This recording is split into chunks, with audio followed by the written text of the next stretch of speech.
If you want to build a peaceful global civilization, the most powerful structural weapon you have isn't, a diplomatic treaty or like a massive economic sanction or a border wall. No, definitely not.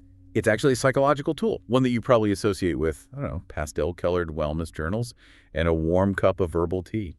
It's the ultimate paradox, really. I mean, we tend to view gratitude as this highly individualized, almost fragile emotion, right? Right, yeah, like something you do for your own personal peace of mind before bed. Exactly. But the document we're analyzing today for our deep dive frames it in a radically different light. We are looking exclusively at point 36 of a massive document called The Blueprint for a Peaceful World. And just point 36, right? We're putting a magnifying glass entirely on this one set. So point 36, yeah. It's titled The Culture of Gratitude, and it basically strips away all that modern self-help fluff you just mentioned. It really does. It treats gratitude as a piece of hardcore social engineering. I mean, when I first started reading this specific section, I'll admit I was skeptical. Oh, I'm sure. It sounds a bit out there at first glance. Yeah, because you think, well, you can't just journal your way to world peace, right? But the authors argue that without this specific psychological mechanism, the entire architecture of a sustainable civilization just collapses. It falls apart entirely.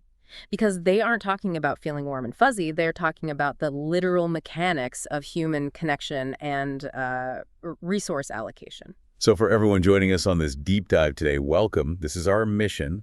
We're going to explore how this single concept acts as an engine for social capital and societal transformation. Point 36 maps out a really clear progression. It argues that gratitude is the engine that drives a society from a baseline of hostile competition to a state of complex, sustainable cooperation. Which is a huge leap. It is. So what we need to explore today is how this blueprint takes a single cognitive shift, uses it to alter community development, translates it into the fundamental currency of a functioning society, and then finally hardwires it into our institutions. Okay, so to understand how a feeling becomes an institution, we have to start with the raw material, right? The human brain. Yes, the operating system. Right. The document states that before gratitude can be deployed as a tool, society has to undergo a massive collective cognitive transition. Point 36 demands a shift from what calls a scarcity mentality to positive sum thinking. And this is the foundational prerequisite. You really can't skip this step.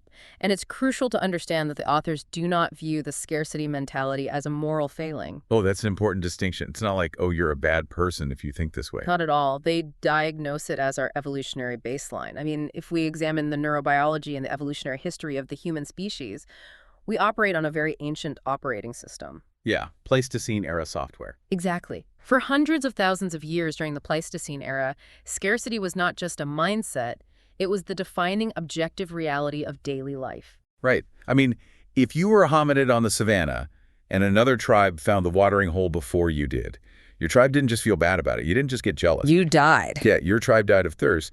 The environment was a strict zero-sum game. Precisely. And our brains, specifically the amygdala, our threat detection center, those were forged in that unforgiving environment. We are the genetic descendants of the hominids who were exceptionally good at panicking about not having enough. We're the heirs to the best warriors on the planet. Yes, we really are. When our brain perceives a lack of resources, it triggers a physiological response. Cortisol floods the system, and it narrows our cognitive focus entirely on survival and threat mitigation. Because in a zero-sum game, if someone else wins, you inherently lose. And that makes perfect sense if we're talking about calories or water. But the problem is, for most of us listening to this deep dive, we don't live on the savannah anymore. No, we don't.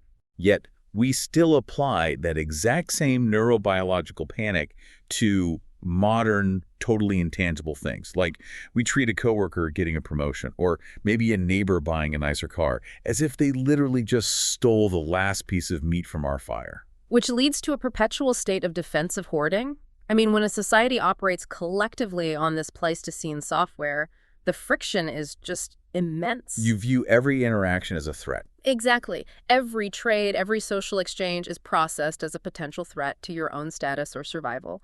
Paranoia basically becomes the rational default. Okay, so the blueprint is essentially arguing that world peace requires a manual override of our own nervous system. That's a great way to put it. It's demanding we step into positive sum thinking, which, I mean, on paper is the realization that value in a modern, complex society isn't extracted, it's generated collaboratively. Right. It is the intellectual leap from a fixed pie to an expanding pie.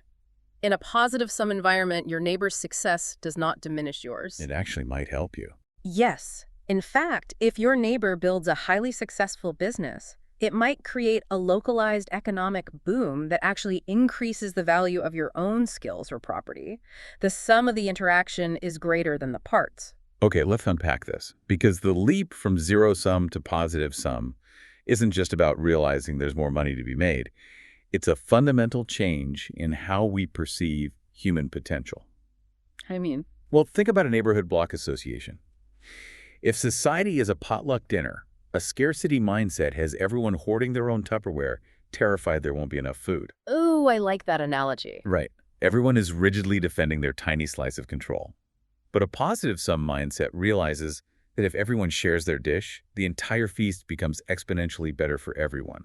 You aren't losing your food, you're gaining a buffet. What's fascinating here is that the collective energy in your first scenario, the hoarding one, is entirely consumed by friction. No new value is created. Exactly. Just endless turf wars over parking spots and noise complaints. But if they shift to positive sum, like your buffet analogy, they realize that by pooling a fraction of their resources, maybe turning an empty, overgrown lot into a community garden or a shared solar grid, they create an entirely new asset. They invent new wealth that benefits everyone.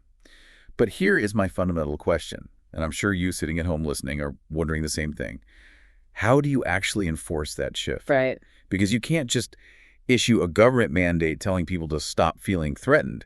The amygdala doesn't care about legislation. You're right. You absolutely cannot legislate neurobiology. And this is where point 36 moves from theoretical psychology into a highly applied sociological framework. Okay, so how do they do it? The blueprint argues that you change the mindset by changing the methodology of how we interact with our environment. It introduces a concept called asset-based community development, or ABCD. ABCD. I found this part of the text fascinating because it completely inverts how we normally try to fix the world. It really does. Usually, if a government or, an NGO wants to help a struggling community, they initiate a needs assessment. The traditional deficit-based model, yes. Right.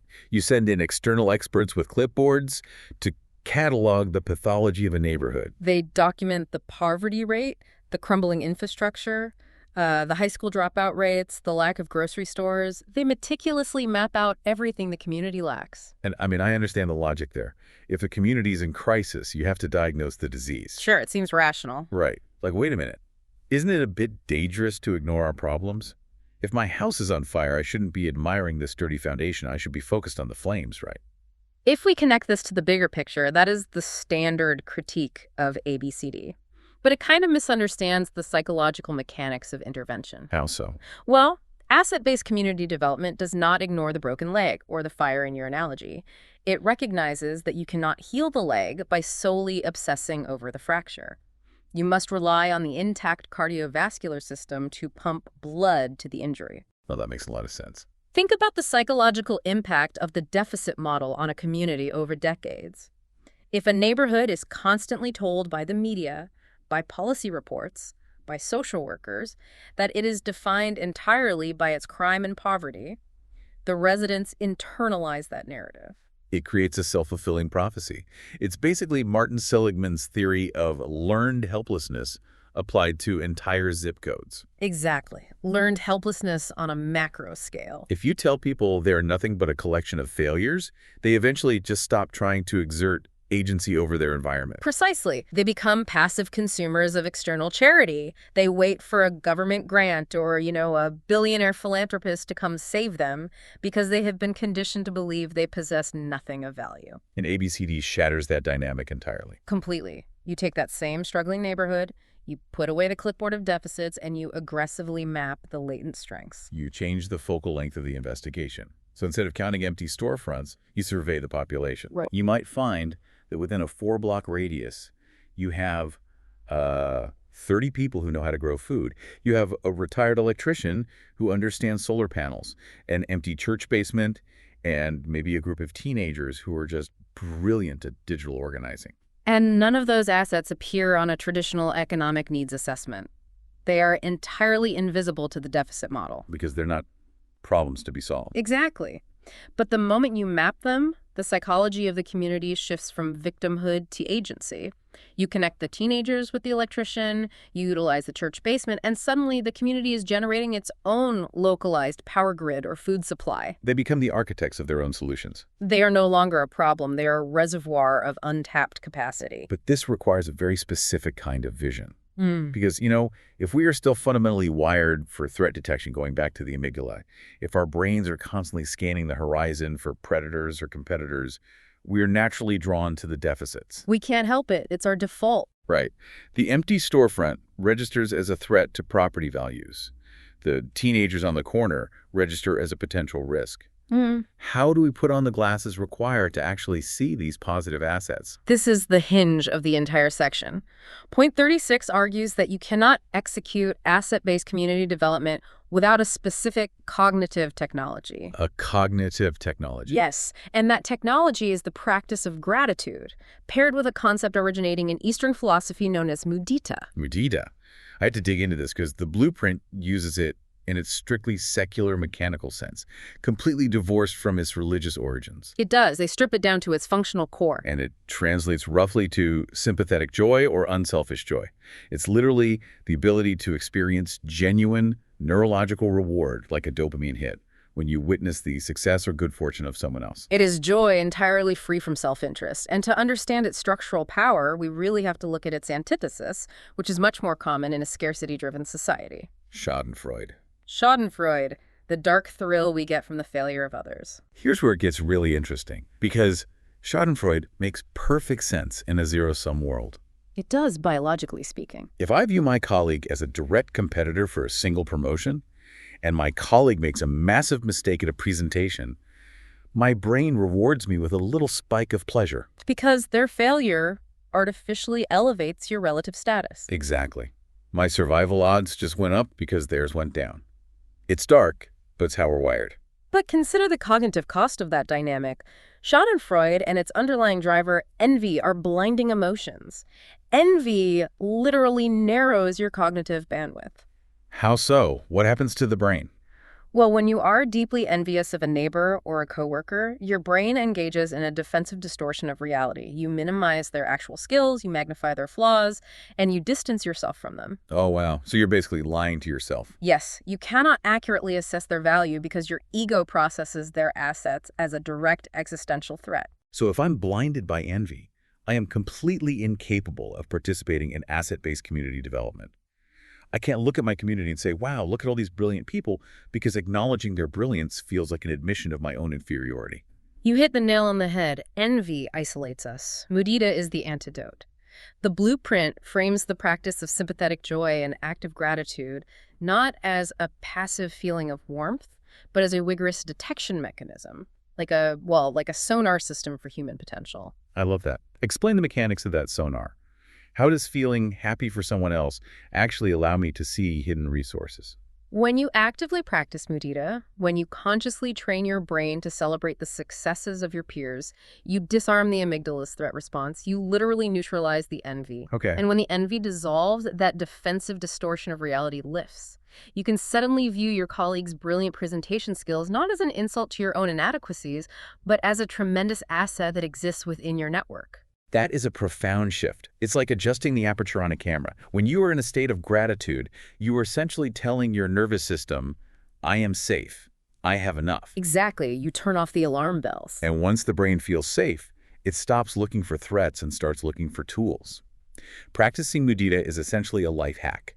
It means your capacity for joy isn't limited to your own life events. You can experience joy through the successes of all 8 billion people on Earth. It expands your capacity for well-being exponentially. And once those resources are visible, you can collaborate with them. This is how Point 36 moves from the internal to the external. From the mindset to the street level. Right. You adopt the positive sum mindset. You use mudita as your cognitive sonar to identify the strengths in your environment. You utilize ABCD to map and connect those strengths. And when a group of people begins doing this consistently, they generate an invisible, highly resilient byproduct. The blueprint identifies this byproduct as the very foundation of a sustainable civilization. It calls it social capital. Yes, social capital. And this is where the engineering aspect really crystallizes for me. Social capital is the invisible currency of trust. The sociologist Robert Putnam wrote the definitive modern text on this, Bowling Alone, where he charted the collapse of American community life. Putnam defines social capital as the networks, norms, and social trusts that facilitate coordination and cooperation for mutual benefit.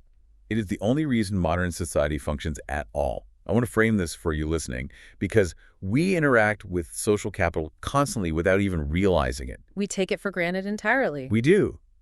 Think about this for a second. Without social capital, every single interaction you have today would require a legal contract or defensive posture. Social capital is the grease in the gears of civilization. It's the reason you trust a stranger to stop at a red light. Or trust a neighbor to keep an eye on your house. It's like a decentralized digital ledger, like a blockchain. Yes. Every single time you have a positive cooperative interaction with someone in your community, you are verifying a block of trust and adding it to the public chain. That is an excellent analogy. Let's trace a practical example of how that ledger is built. Okay, say you live in an apartment building. You hold the elevator for a neighbor. You water their plants while they are on vacation. And they express genuine gratitude, Mudita, for your help. You loan a tool to the person down the hall. Right. Small things. Right, but each of these tiny positive sum interactions is a verified block in the ledger. Over years, this ledger becomes incredibly dense. It forms a highly resilient network of trust. This raises an important question, though. How does this relate to peace on a global scale? Right, how do we get from watering plants to world peace? Well, that dense ledger is what constitutes positive peace. The blueprint makes a critical distinction here, drawing on the work of peace researcher Johan Galtung. Okay. There is negative peace, which is merely the absence of active violence. A heavily militarized border or a society held in check by a brutal police state might have negative peace. People aren't shooting each other, but only because they are terrified. It's an enforced, fragile peace. Exactly. But positive peace is the presence of attitudes, institutions, and structures that create and sustain peaceful societies. Social capital is the required infrastructure for positive peace. Because without that ledger of trust, everyday friction becomes paralyzing. If a society has zero social capital, you can't trust anyone. You have to draft a notarized legal contract just to hire a babysitter. You assume every driver on the road is actively trying to run you off it. Exactly. The transaction costs of basic daily existence become astronomically high, both financially and psychologically. And when a systemic shock occurs, the difference between negative peace and positive peace becomes a literal matter of life and death. Oh, this is where the Klinenberg study comes in. Yes, consider the research by sociologist Eric Klinenberg on the devastating 1995 Chicago heat wave. Hundreds of people died, but the fatalities were not evenly distributed at all. Right. Klinenberg studied two adjacent neighborhoods with identical extreme levels of poverty and identical demographic profiles. I mean, on paper, they were the same place. Same resources, same heat, same demographics. Exactly. Yet one neighborhood suffered massive casualties, while the other had a survival rate that mirrored affluent suburbs. So if the poverty and demographics were identical, what was the variable? Social capital. The neighborhood that survived had a dense network of local businesses, active sidewalks, and community organizations. The residents knew each other. They had a full ledger. They did. When the heat wave hit, they systematically checked on the elderly. They pooled resources to buy fans or ice. The neighborhood that perished, however, had empty streets, abandoned storefronts, and a culture of isolation and fear. Wow. There was no ledger of trust to draw from when the crisis struck, so when things got bad, everyone just retreated behind locked doors. So gratitude isn't just a polite social convention. It is the currency that buys societal resilience. Every time you practice Mudita, every time you acknowledge the value of someone else, you are making a daily deposit into the survival fund of your civilization. Exactly, because a constitution or a legal framework is just ink on paper. The institutions of a society only function if they rest on a bedrock of social capital. If the citizens do not trust each other, the institutions will inevitably collapse under the weight of internal suspicion. And that brings us to the final and perhaps most ambitious part of this blueprint. It's one thing for me to consciously practice Mudita in my apartment building, right? I can manually try to build social capital. Right, on an individual level. But human willpower is fragile. We get exhausted, we get stressed, And under pressure, we tend to snap right back to our ancient zero-sum programming. The amygdala takes over. It always tries to. So if we want a truly sustainable global architecture, we can't rely entirely on individuals just remembering to be grateful. We have to scale it up. We have to institutionalize the optimism. We must design systems that continuously force us back into a positive sum framework, even when our neurobiology is pulling us toward fear. And to accomplish this, the Manifesto dictates the systemic use of a methodology called appreciative inquiry. Appreciative inquiry. This originates from organizational psychology, specifically the work of David Cooperrider in the 1980s. And just like asset-based community development inverted how we look at neighborhoods, appreciative inquiry inverts how we look at institutions and systems. So what does this all mean for a normal organization? To grasp its power, we must first look at the pathology of traditional problem-solving. Whether it is a multinational corporation, a government agency, or a local school board, the default response to friction is a diagnostic gap analysis. We ask, what is failing? Where is the bottleneck? Who made the error? Right. And again, it feels responsible to ask those questions. If a company is losing millions of dollars or a school is failing its students, you feel like you have to find the leak in the ship. You do. You can't just ignore it. But what Cooper-Rader discovered is that human systems grow in the direction of what they persistently ask questions about. Wait, really? That sounds a little bit like the law of attraction or something. I know, it sounds a bit mystical, but it's not. It is grounded entirely in cognitive science. It involves the reticular activating system, or the RAS, which is a network of neurons in the brainstem that acts as a filter for information. Oh, the RAS is fascinating. It's the reason why when you buy a red car, suddenly you see red cars absolutely everywhere on the highway. Yes, the perfect example. Your brain is bombarded with billions of bits of sensory data every second, and the RAS filters out 99% of it, only letting through the information you have consciously or subconsciously deemed important. So it's basically a bouncer for your brain. Precisely. Now, apply that to an organization. If leadership persistently asks, why are we failing? Why are our employees disengaged? Why are our supply chains breaking? They are programming the collective RAS of the entire organization to hunt for failure. Oh, wow. The system becomes an absolute expert in its own pathology. It maps every single nuance of dysfunction. And the culture becomes incredibly toxic. If the only time leadership investigates a department is to perform an autopsy on a failure, everyone becomes defensive. Of course they do. People hide their mistakes. Creativity and risk-taking just vanish because the primary goal of every employee shifts from creating value to avoiding the microscope. The organization creates a highly detailed map of a place it desperately wants to leave, but it has absolutely no map of where it wants to go. That is a brilliant way to phrase it. Appreciative inquiry fundamentally alters this dynamic. It dictates that instead of studying the failures, an organization must systematically investigate what gives life to the system when it is functioning at its absolute peak. It changes the prompt from, why are we failing? To, when have we been most successful? And what were the exact conditions that made that success possible? It is studying the DNA of peak performance. Let's apply this practically so we can really wrap our heads around it. Imagine a hospital experiencing high rates of nurse burnout and medical errors. A very common scenario. Very common. Now, the traditional approach is to audit the mistakes, reprimand the staff, and impose stricter compliance rules. The result is usually increased stress and even higher turnover. It's a doom loop of deficit thinking. But if that hospital applies appreciative inquiry, they pivot entirely. They interview the staff and ask, think about a shift in the past year where everything flowed perfectly. A day where patient care was exceptional, where you felt supported by your team, and where you left feeling energized instead of depleted. They investigate the wins. Exactly. What happened that day? How was communication structured? What was the leadership style of the charge nurse? You are treating success as a phenomenon worthy of rigorous forensic investigation. And the data you extract from that inquiry is profoundly different from an audit. Entirely different. You might find that on the perfect days, there was a specific 5-minute huddle at the start of the shift where nurses shared one positive piece of news.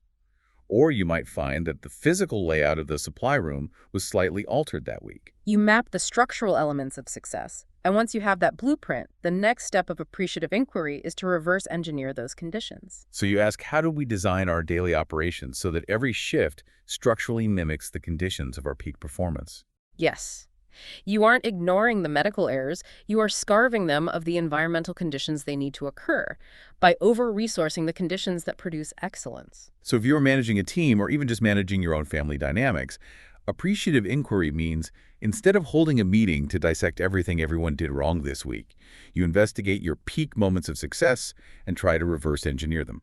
You are institutionalizing Mudita. You are taking the practice of sympathetic joy, celebrating a peak moment, and hardwiring it into the standard operating procedure of the system. This is the genius of Point 36. It recognizes that if we are going to build a sustainable global civilization, we cannot spend our collective energy endlessly dissecting the root causes of war, poverty, and corruption.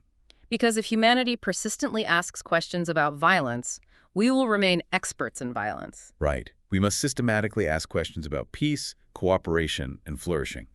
Let's trace the entire architecture of this section from the individual to the planetary scale, because it really is an elegant piece of engineering. The sequence is highly deliberate, as we've seen. It starts inside the human skull. We have to acknowledge our Pleistocene wiring the amygdala's panic over scarcity and intellectually override it. We adopt the positive sum framework, recognizing that value can be collaboratively expanded. And once that baseline is established, we equip the individual with the emotional technology of Mudita. Active, sympathetic joy serves as a cognitive sonar. It dissolves the blinding effects of envy and allows us to clearly perceive the value in others. With clear vision restored, we move into the physical environment using asset-based community development. We stop cataloging the missing pieces and start connecting the latent strengths and skills that our gratitude has allowed us to see. We empower the community to be the architect of its own solutions. Through that collaborative process, we generate the critical byproduct, social capital. We build dense, decentralized ledgers of trust. This bridging capital creates the resilience necessary for a society to survive systemic shocks and forms the bedrock of positive peace. And finally, to prevent regression, we scale this entire process up into our institutions through appreciative inquiry. We design schools, governments, and corporations that program their collective reticular activating systems to hunt for peak performance, ensuring that human systems grow in the direction of their highest potential.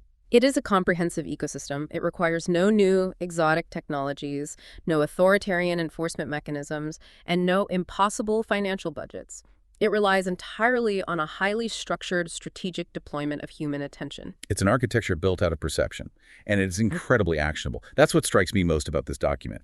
It isn't a utopian fantasy that requires everyone to be perfect. You can test these mechanics today. You don't have to wait for global policy to change. You can act as an immediate architect of social capital within your own localized sphere, right now. Exactly. The next time you are sitting in a deeply frustrating meeting where everyone is arguing over a failing project, you can be the person who introduces appreciative inquiry. You can redirect the room by asking, when did we successfully navigate a crisis like this before, and what tools did we use? Or tonight, you can manually override your own scarcity software. Right. You can practice Mudita by intentionally hunting for a reason to be genuinely thrilled for a peer's success, neutralizing your own envy, and depositing a verified block of trust into your community's ledger. The blueprint implies that peace is not a destination we arrive at. It is a daily practice of maintenance. So, to leave you, our listener, with a final thought to mull over as you navigate your world today, we've spent this time exploring the profound power of redirecting our inquiry toward success. We established that human systems grow toward the questions they persistently ask. But imagine, purely as a thought experiment, a civilization that takes this to its absolute radical extreme. A society that entirely abandons the investigation of its failures. It commits 100% of its news media, its educational curriculum, and its governmental audits exclusively to the investigation of its highest potentials and greatest triumphs. A total systemic commitment to appreciative inquiry. Right. What happens to that society? Does it become dangerously blind to its own flaws, eventually collapsing from internal rot because it refused to look at the smoke alarms while admiring the architecture? Well, Or does a society that only studies flourishing grow so rapidly toward the light that its past failures simply wither away in the shadows, starved of the attention they needed to survive? it is a question that challenges the very foundations of how we manage civilization. Something to ponder. Thank you so much for joining us on this deep dive. Keep questioning your baseline, keep looking for the hidden assets around you, and keep exploring the boundaries of your own mindset. We'll see you next time.